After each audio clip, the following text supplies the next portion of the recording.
Hello po mga ka-agri, all over the Philippines. Ngayong araw po sasagutin po natin yung tanong ni Ma'am Arlene Federico. Yung tanong na masyado pong basic pero po kahit po yung basic pag wala tayong alam, talagang mapapaisip ka. Yung tanong na po ay napakasimple. Ano daw yung tinatanim sa lakatan? Seeds po ba? Hindi po ma'am seeds. May nakita tayo dating video na parang for the views only, yung bunga ng saging kinukuha niya yung mga maliliit na itim dyan na parang seeds ng saging, at saka yun yung ginawa niyang parang experiment na daw na gagawing seedlings. Wala pong ganun. Joke lang po yun. Hindi po ma'am seeds, wala po seeds. May mga saging po talaga na merong seeds po. Meron diyan dito sa amin na hindi naman siya marketable, kinakain yun ng mga unggoy. Kahit tao pwede rin, pero napakarami pong seeds yung laman. Yun po yung dating nalaman namin doon sa bundok ng aming bayan na tumutubo po talaga yung seeds niya. Pero yung lakatan po hindi, wala pa pong na-prove na natutubo yung seeds ng lakatan. Yung tinatanim po natin ma'am sa lakatan ay yung suckers. Suckers, yun. Yun yung sabwal na sinasabi natin sa Tagalog. Pwede po yung macro na plantlets, at mayroon na ring tinatawag na tissue culture, pero yung pinaka-common po, pinakamadali po yung sucker o sabwal. Pakita po natin din sa inyo ng actual po dito. Kasi po dito, ito po ito po ay saba po ito, may bunga na po yan, saba.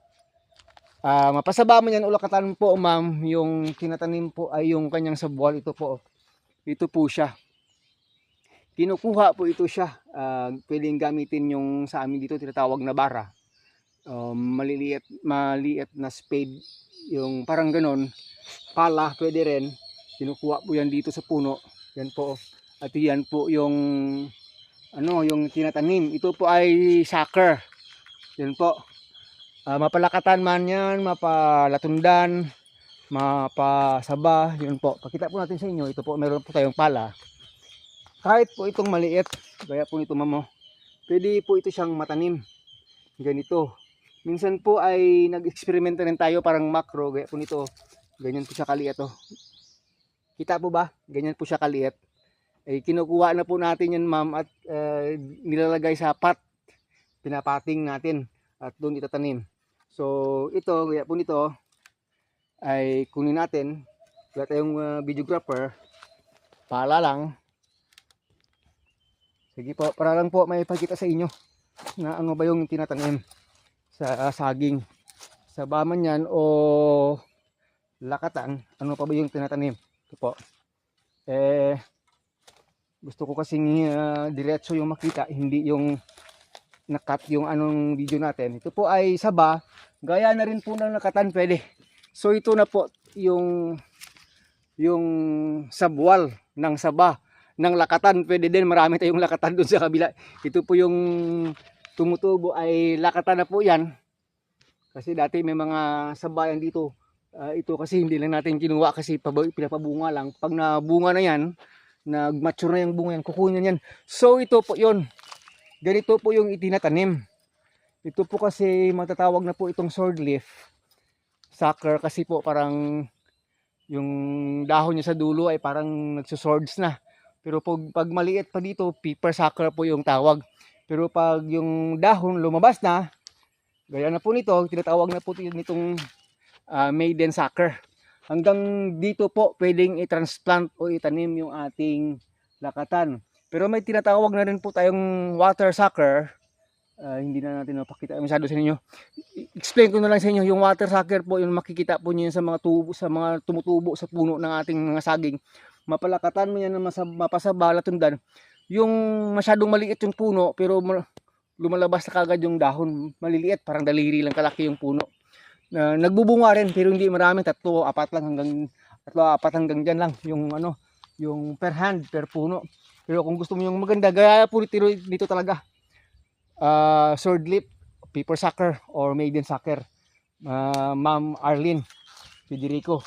So yun po, sana po ay nabigyan po natin ng justice inyong tanong kasi po sabi niya sana mapansin yung question. Pansin na pansin po lahat ng mga questions ay pinapansin po natin yan.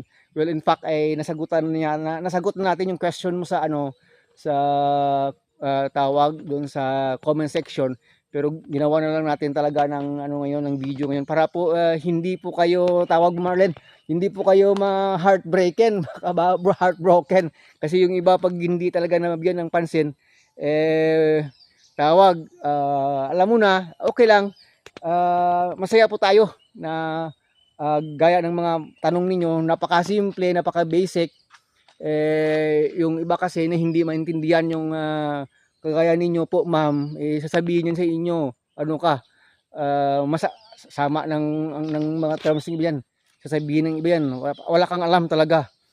Pero it's better po na nagtatanong at alam mong hindi mo alam at nagtatanong ka. Kaysa naman dyan, nagsasabi na akala mo alam na alam, hindi naman pala talaga alam. So, it's better to be ignorant on one time, even hanggang 2 times, than to be really full all of your life. Ganun po yun, ma'am. So, Ma'am Arlene, maraming salamat po sa inyong tanong. Tayo po ay nagagalak. Yung kaibigan Agritech Miss TV po ay naggalak po sa inyong tanong na sana ay nakampante na kayo. Yun po yung mga tinatanim natin. Sandali po harap natin yung camera para kita nyo sa harap. So, yun. Ma'am Arlene, gaya nito. Ito po ay puno na yan dito dati ng saba. Gusto natin kasing makuha, pinutol na, pero tumubo pa rin. Ito po ay maiden sucker na. Pwede po itong matransplant. Pwede po. Itong dalawa. Sa katunayan po, ilang beses nilang kinuha ng pang tanim. So ito kanina yung kinuha na natin. Kasi iba kasi yung video pag nasa talaga harap na. Ito na po yun. Ayan. Ganyan po siya kaganda. Diyan natin yung kinuha kanina. Dito. Yan po. So ito, pag na-mature na yung bunga na yan, kukunin niyan, lahat kukunin yan dito kasi nagtanim na tayo dito ng lakatan. Sa kanya kasing spot yan dyan, nahuli siya kasi nga sabi ko, dati noon marami pang nakatubo na malalaking sabual dyan, kinuha at saka na-transplant ni Ma'am Cheryl. So tinamnan na rin natin kasi sayang ng space. Pag ito kasi wala na at nakuha na rin yan at yung sa kabila, ay masasayang yung space. Gaya po niyan, gaya po nito.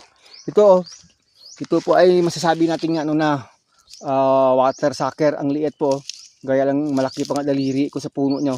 Lumabas na yung dahon. Ito po yung hindi namin tinatransplant.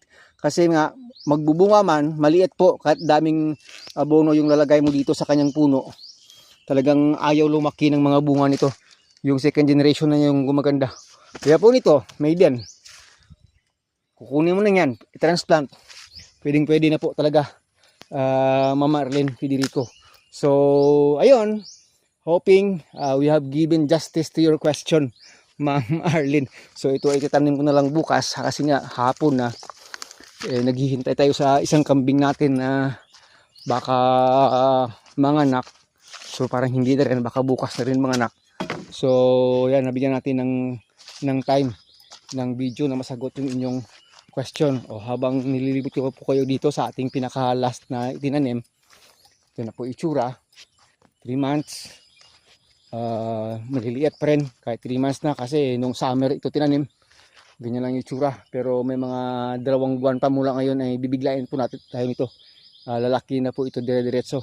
Marami tayong nilagay na goat manure dyan kasi mga ka-agri. So hanggang dun sa ilalim gumanda na hanggang dun uy, mayroon tinamaan. May tama ng banchitap. Yung tinanim natin dito. Ayan po. Tama ng banchitap itong dahon. So wala. Ito pa kinukuha. Pini-eradicate, pinapatay. Sayang. Wag yung dami yung tingnan po. Daming goat manure silalim. So wala, ito ay papatayin. Eradicate, magta-transplant rin tayo doon. Dito na lang yung muna.